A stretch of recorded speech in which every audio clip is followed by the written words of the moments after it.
Bienvenue, frères d'armes. Bienvenue sur Stratégos, la chaîne où nous faisons revivre les grandes figures de l'histoire.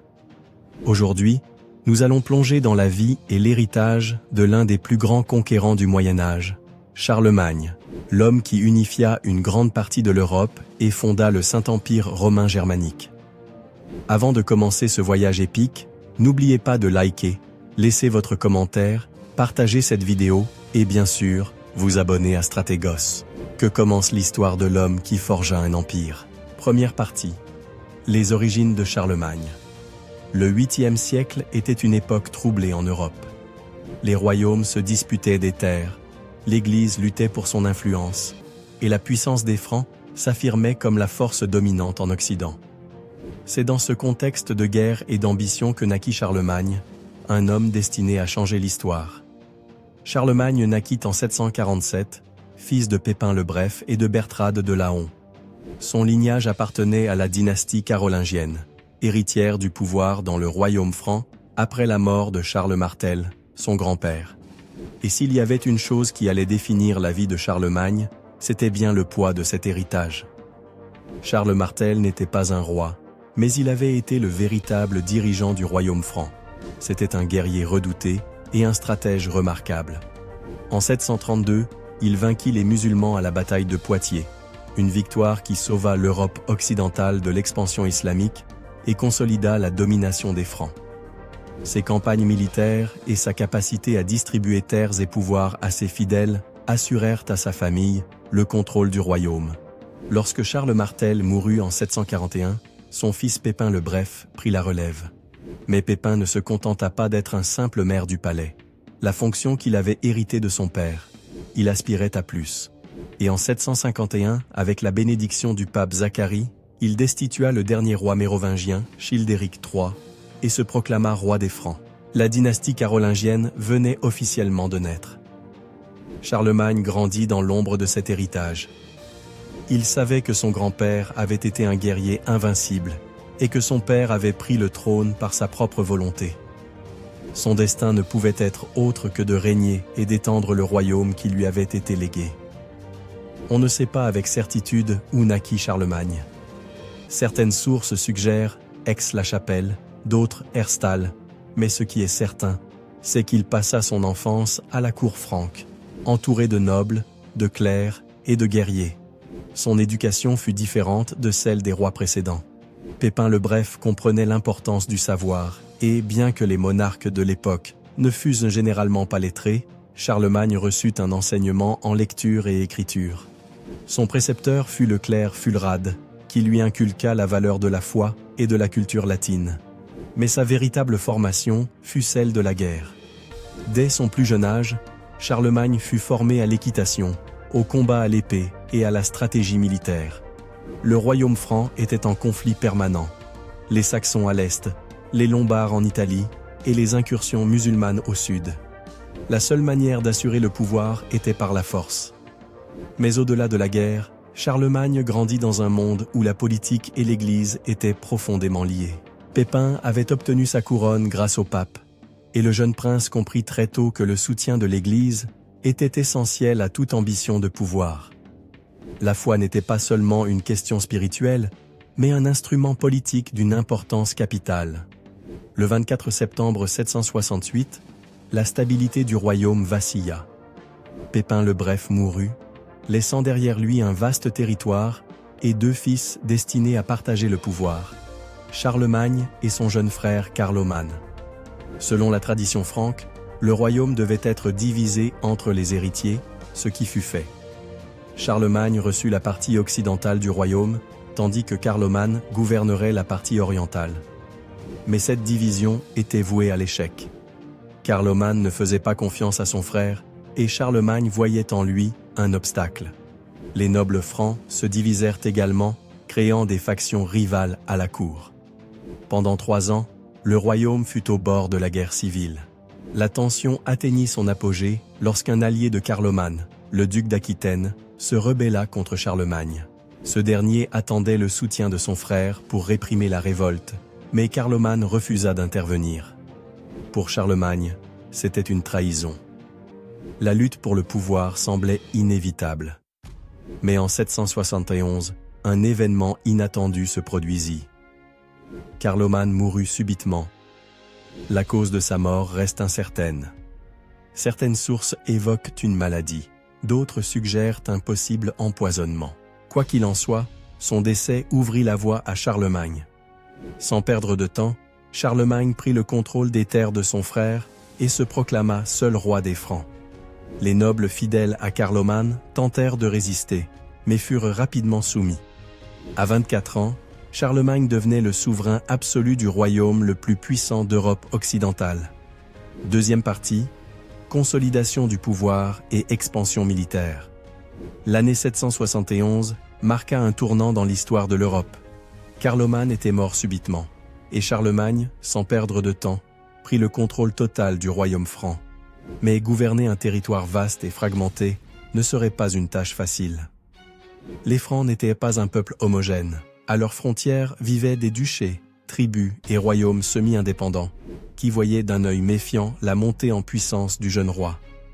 Si Charlemagne voulait consolider son autorité, il devait prouver qu'il n'était pas seulement un roi, mais un souverain absolu, capable d'unifier son peuple sous une seule bannière. La première tâche de Charlemagne fut de s'assurer le soutien de la noblesse et de l'Église, les deux piliers fondamentaux du pouvoir à l'époque. Il savait que sans l'appui des grands seigneurs, son royaume sombrerait dans des luttes internes, et que sans la bénédiction de l'Église, sa légitimité serait contestée. Pour garantir la fidélité des nobles, il leur accorda terres et privilèges, mais il leur fit aussi comprendre que son autorité était incontestable. Il mit en place un système de fidélité basé sur le serment d'allégeance, obligeant les seigneurs à lui prêter serment en échange de protection et de terres. Cette stratégie lui permit d'éviter les révoltes internes et de renforcer son armée avec des troupes venant de diverses régions. Sa relation avec l'Église fut encore plus étroite. Charlemagne comprenait que le pouvoir spirituel était aussi crucial que le pouvoir militaire. Il maintint un contact direct avec le pape et encouragea l'expansion du christianisme dans son royaume. En retour, l'Église le reconnut comme protecteur de la foi et défenseur de la chrétienté. Cette alliance lui apporta une légitimité renforcée ainsi qu'un atout stratégique majeur: la possibilité d'utiliser la religion comme un élément unificateur pour son peuple. Mais l'unification des Francs ne pouvait pas reposer uniquement sur la diplomatie et la politique.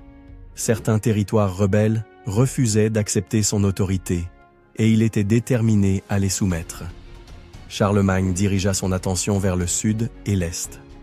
En Aquitaine, une région traditionnellement difficile à contrôler, il utilisa une combinaison de force et de négociations pour soumettre les ducs locaux et assurer la domination franque. En Bavière, il intégra le territoire sans guerre prolongée, contraignant le duc Tassilon III à se soumettre et à prêter allégeance.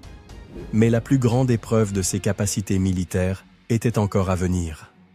À l'est, les Saxons, une confédération de tribus germaniques, représentaient une menace permanente pour la stabilité du royaume. Non seulement ils étaient des guerriers redoutables et résilients, mais ils étaient aussi profondément attachés à leurs croyances païennes et à leur indépendance. Si Charlemagne voulait sécuriser la frontière orientale, il devait les vaincre et les convertir au christianisme. La guerre contre les Saxons fut la plus longue et la plus sanglante des campagnes de Charlemagne. Pendant plus de 30 ans, les Francs menèrent une lutte acharnée contre des tribus refusant de se soumettre.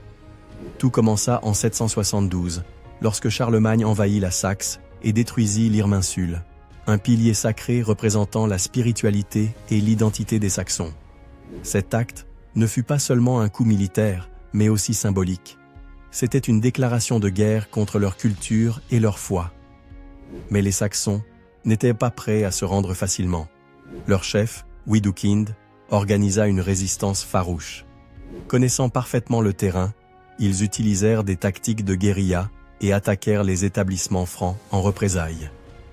Chaque fois que Charlemagne croyait avoir soumis les Saxons, ces derniers se révoltaient à nouveau. Pour Charlemagne, cette guerre n'était pas seulement une question de conquête, mais aussi une question de foi. Il ne suffisait pas de vaincre les Saxons sur le champ de bataille, il fallait aussi les convertir au christianisme. Il mit en place une stratégie de conversion forcée. Ceux qui se soumettaient devaient être baptisés et accepter l'autorité de l'Église, tandis que ceux qui résistaient faisaient face à des sanctions sévères. L'épisode le plus brutal de cette campagne fut le massacre de Verden en 782. Après une nouvelle révolte, Charlemagne ordonna l'exécution de 4500 Saxons qui s'étaient rendus. Cet acte d'une extrême dureté n'avait qu'un seul objectif: instaurer la terreur et écraser toute résistance future. Cependant, la violence seule ne suffisait pas à pacifier la Saxe. Charlemagne utilisa aussi la diplomatie et l'intégration. À mesure qu'il avançait en territoire saxon, il fit construire des églises et des monastères, encouragea l'installation d'évêques et accorda aux élites locales des privilèges en échange de leur soumission. Il combina ainsi puissance militaire et assimilation culturelle. Finalement, en 804, après plusieurs décennies de guerre, la résistance saxonne fut complètement écrasée. Widukind, le légendaire chef saxon, fut vaincu et se convertit au christianisme. La Saxe était désormais définitivement intégrée au royaume franc. Et avec cela, Charlemagne avait accompli sa plus grande conquête. Avec la Saxe sous son contrôle, Charlemagne devint le souverain incontesté de l'Europe centrale. Son royaume s'étendait des Pyrénées à l'Elbe, et de la mer du Nord jusqu'à l'Italie. Son influence était telle qu'il ne se contentait pas de gouverner des territoires, mais dictait aussi la politique et la religion de toute la région. Mais son pouvoir ne reposait pas uniquement sur l'épée. Charlemagne comprenait qu'un empire devait avoir des bases solides. Il réorganisa l'administration de ses territoires, mettant en place un système de comtés et de marches frontalières afin de gouverner plus efficacement. Il encouragea aussi l'éducation et la culture, posant les bases de ce qui deviendrait plus tard le Renaissance carolingienne. Et surtout, son alliance avec l'Église continua de se renforcer. Le pape voyait en Charlemagne non seulement un roi puissant, mais aussi un défenseur de la foi et un protecteur de Rome. Cette relation allait avoir des conséquences monumentales dans les années à venir et mènerait Charlemagne à obtenir le plus grand titre de tous, celui d'empereur. Mais cela est une histoire pour une autre fois. Pour l'instant, Charlemagne avait accompli sa mission. Il avait unifié le royaume franc, soumis les Saxons et consolidé son pouvoir en Europe. Mais le monde n'avait encore rien vu. Son ambition ne connaissait pas de limites, et son destin restait à écrire. Troisième partie, l'Empire carolingien. L'hiver de l'an 800 après J.C. enveloppait Rome de son manteau glacé lorsque se déroula, dans la majestueuse basilique Saint-Pierre, une scène qui allait changer l'histoire de l'Europe. Entouré par les chants solennels des moines et la lumière vacillante des cierges, Charlemagne, le monarque franc qui avait étendu son autorité sur une grande partie du continent, s'agenouilla devant l'autel. Dans un geste inattendu pour beaucoup, le pape Léon III, les mains fermes et le regard empreint de solennité, posa sur sa tête la couronne impériale et proclama: « À Charles, très pieux Auguste, couronné par Dieu, grand et pacifique empereur des Romains, vie et victoire. » Nous étions le 25 décembre de l'an 800. Charlemagne venait d'être proclamé empereur, donnant naissance à ce qui deviendrait plus tard le Saint-Empire romain germanique. Ce moment ne se contenta pas de consolider son pouvoir. Il marqua aussi la renaissance d'une idée, celle d'un empire chrétien, unissant les peuples d'Europe sous une seule foi et un seul souverain. La relation entre Charlemagne et l'Église ne relevait pas d'un simple symbole. C'était une alliance aux implications politiques et stratégiques profondes. Depuis la chute de l'Empire romain d'Occident en 476, aucun monarque européen n'avait porté le titre impérial. Avec son sacre, Charlemagne acquérait une légitimité sans précédent, tandis que la papauté trouvait en lui un protecteur puissant face à ses ennemis. Le pape Léon III avait un besoin urgent du soutien de Charlemagne. Accusé de graves crimes par ses rivaux à Rome, il avait été contraint de fuir et de chercher refuge à la cour franque. Charlemagne, toujours pragmatique, lui accorda sa protection et le rétablit dans ses fonctions, mais en échange d'une fidélité absolue. La couronne impériale fut la récompense de Léon III pour son salut, et, par cet acte, Charlemagne ne se contentait plus d'être un roi. Il devenait le chef d'un empire, héritier spirituel et politique de la grandeur de Rome. Cette alliance entre pouvoir temporel et autorité spirituelle transforma profondément l'ordre européen. L'Église renforça son statut de gardienne de la morale et de la politique, tandis que Charlemagne consolidait son empire grâce au soutien de l'institution la plus influente de son époque. Mais cette union provoqua aussi des tensions. À Byzance, l'empereur Michel Ier considéra ce sacre comme un affront direct à son autorité, car jusque-là, le titre d'empereur des Romains n'avait été porté que par le souverain de Constantinople. Le Saint-Empire romain germanique venait de naître, mais avec lui émergeaient de nouveaux conflits et de nouveaux équilibres de pouvoir qui allaient de façonner l'Europe pour les siècles à venir. L'empire de Charlemagne ne se limitait pas au territoire franc. Il englobait aussi l'Italie, la Saxe, la Bavière, ainsi qu'une immense étendue de terre qui, sans une administration efficace, auraient été impossibles à gouverner. Pour garantir la stabilité et l'ordre, Charlemagne mit en place une administration centralisée, fondée sur des structures innovantes pour son époque. L'un des piliers fondamentaux de son gouvernement fut celui des missi dominici, les envoyés du roi, dont la mission était de superviser les comtes et ducs, administrant les régions en son nom. Ils étaient les yeux et les oreilles de l'empereur, chargés de garantir la justice, contrôler la collecte des impôts et prévenir les abus de pouvoir au niveau local. Les comtés et les marches, dirigés respectivement par des comtes et des marquis, formaient la base territoriale de l'Empire. Les marches, situées en zone frontalière, jouaient un rôle militaire crucial pour défendre l'Empire contre d'éventuelles invasions, notamment celles des Vikings et des musulmans en péninsule ibérique. Charlemagne ne laissait rien au hasard. Il mit en place une législation unifiée garantissant un système judiciaire plus équilibré, instaura l'usage du denier d'argent comme monnaie commune et encouragea le commerce par la construction de routes et l'amélioration des voies fluviales. Sa vision était claire. Il ne souhaitait pas seulement un empire puissant militairement, mais aussi un État efficace capable de se pérenniser. Mais au-delà de la guerre et des lois, Charlemagne comprenait qu'un empire sans savoir était voué à la décadence.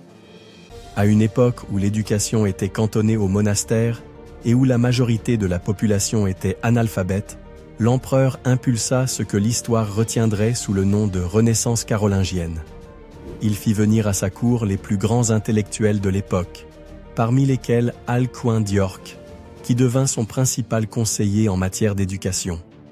Il établit des écoles dans les monastères et les palais, non seulement pour former le clergé, mais aussi pour éduquer les futurs administrateurs du royaume. L'un des plus grands succès de cette réforme fut la préservation et la copie des textes classiques. Les moines, suivant les ordres impériaux, transcrivirent des œuvres de la Rome et de la Grèce antique, les sauvant ainsi de l'oubli. Sans cet effort, de nombreux écrits d'auteurs tels que Cicéron, Virgile ou Aristote auraient disparu à jamais. Charlemagne encouragea également la création d'une écriture plus claire et plus lisible, la minuscule caroline, un système d'écriture facilitant la lecture et qui allait devenir la base de la typographie moderne. Sous son règne, l'art, l'architecture et la musique connurent un essor remarquable. La construction d'églises et de palais s'inspira du modèle romain, et à Aix-la-Chapelle, la capitale impériale, il fit ériger son impressionnant palais, dont le design reflétait son aspiration à restaurer la splendeur de la Rome antique. Quatrième partie, la défense de l'Empire et les invasions. À mesure que Charlemagne vieillissait, une ombre menaçante planait sur son vaste empire. La succession. L'histoire avait prouvé que les grands empires ne s'effondraient pas sous les attaques extérieures, mais à cause des luttes internes.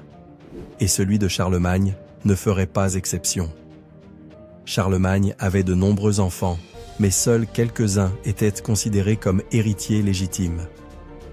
Selon la tradition franque, l'empire devait être partagé entre les héritiers, une pratique qui avait affaibli de nombreux royaumes par le passé.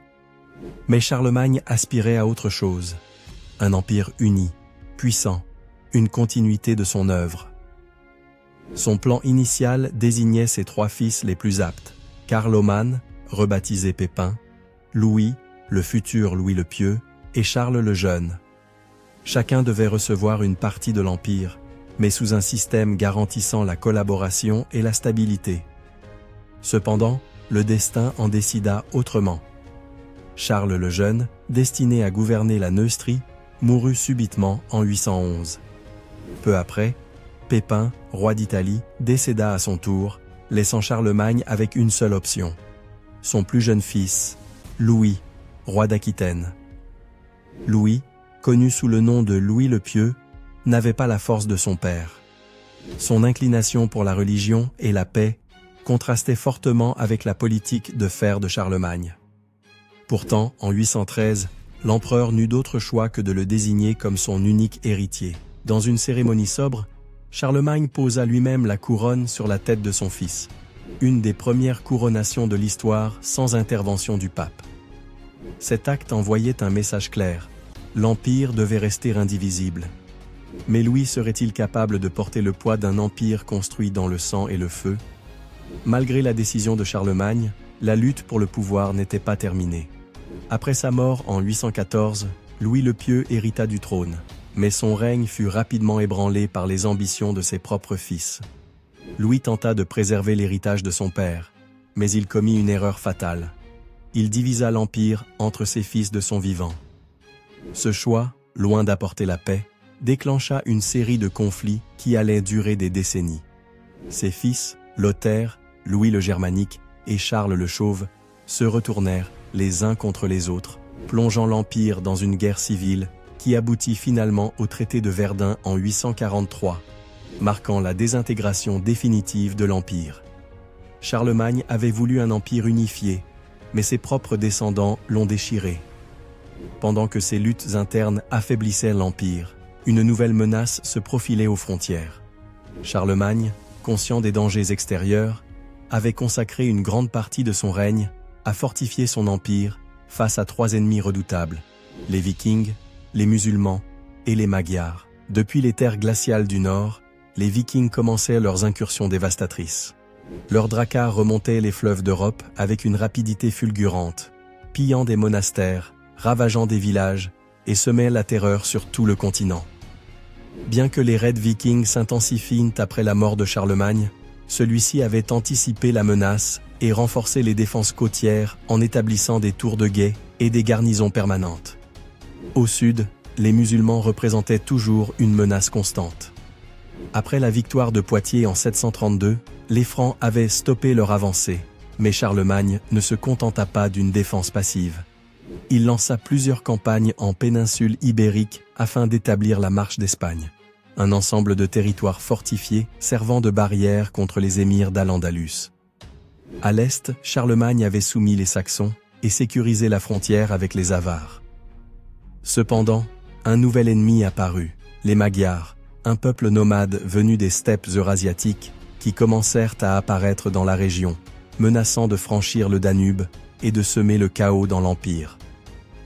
Le réseau de forteresses établi par Charlemagne permit de ralentir leur progression pendant un temps, mais après sa mort, ses défenses commencèrent à s'affaiblir. L'Empire de Charlemagne avait été un colosse militaire, mais sans une main ferme pour le guider. Ses remparts allaient peu à peu s'effondrer. Dans ces dernières années, Charlemagne observa avec inquiétude l'avenir incertain de son empire. Malgré tous ses efforts pour assurer la succession, il savait que son œuvre n'était pas garantie. Lors de l'hiver 814, il tomba gravement malade. Il savait que son heure était venue. Le 28 janvier 814, Charlemagne s'éteignit à Aix-la-Chapelle, la ville qu'il avait transformée en cœur de son empire. Il fut inhumé dans la cathédrale qu'il avait lui-même fait construire sous une inscription simple qui disait « Ici repose le corps de Charles, le grand et orthodoxe empereur, qui étendit avec noblesse le royaume des Francs et défendit l'Église.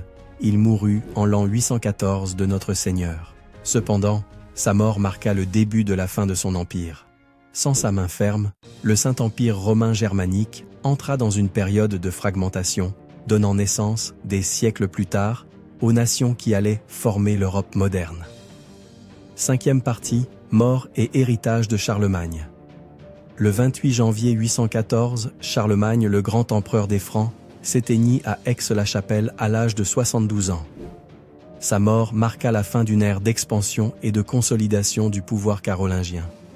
Durant ces dernières années, sa santé se détériora considérablement, affaiblie par des fièvres récurrentes et des douleurs articulaires qui finirent par le clouer au lit. Malgré ses souffrances, Charlemagne ne cessa jamais de gouverner et de superviser son empire, bien qu'il fût évident que l'avenir de son héritage était incertain. Depuis longtemps, l'empereur avait désigné son fils Louis le Pieux comme successeur, cherchant à éviter les querelles de succession qui avaient tourmenté tant d'autres dynasties.